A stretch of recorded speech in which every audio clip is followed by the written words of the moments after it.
জুলাই আসিফ মাহমুদ বৈষম্য বিরোধী আন্দোলনের কুমিল্লা সমন্বয়ক সন্ত্রাসী অস্ত্রের মুখে আমাকে জোরপূর্বক তুলে নিয়ে তুলে নিয়ে যায়। পরে জনমানস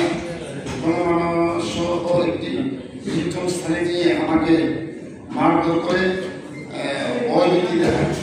সে সময় তারা তাদের স্বজনদের বক্তব্য ক্যামেরার সামনে না বলে আমি ও আমার পরিবারের বাকি সদস্যদের মেরে ফেলার হুমকি দেয়।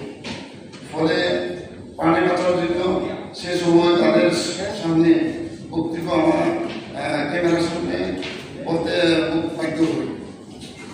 প্রিয় সাংবাদিক, আমি ছাড়া সাহস করে কথা বলার মতো কেউ নেই। আমি এখন হসপিটালে আছি, আমি আজকে এখন হসপিটাল থেকে আসছি। আমার এই মাথার এই জায়গাটা এখন অ্যাডজাস্ট হয় না, সুগার ইনফেকশন হয়ে গেছে। উনি বাড়িতে একা থাকে, ওনাকে কাজটা করছে, এরকম যে কেউ কি এরকম করবে এরকম কোনো লোক নেই।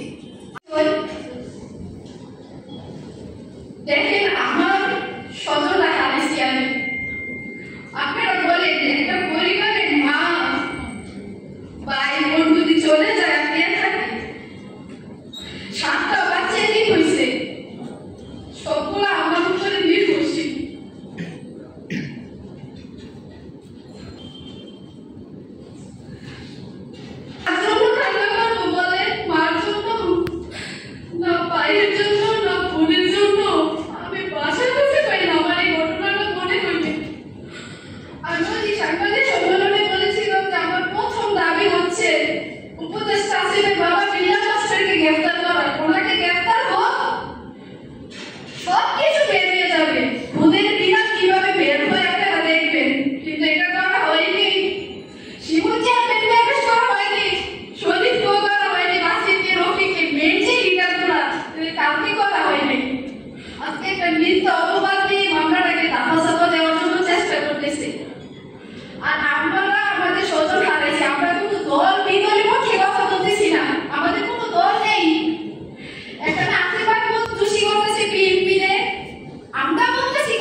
আমরা চাই বিচার। আমরা আমাদের স্বজন হারাইছি যারা এটার সাথে জড়িত ছিল। সিসি ক্যামেরার ফুটেজ কিছু আছে, কিছু বাড়ির পশ্চিম পাশে ঢুকছিল।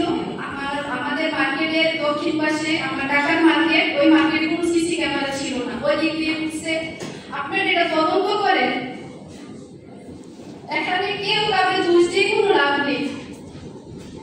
আমি ওই সাংবাদিক সম্মেলনে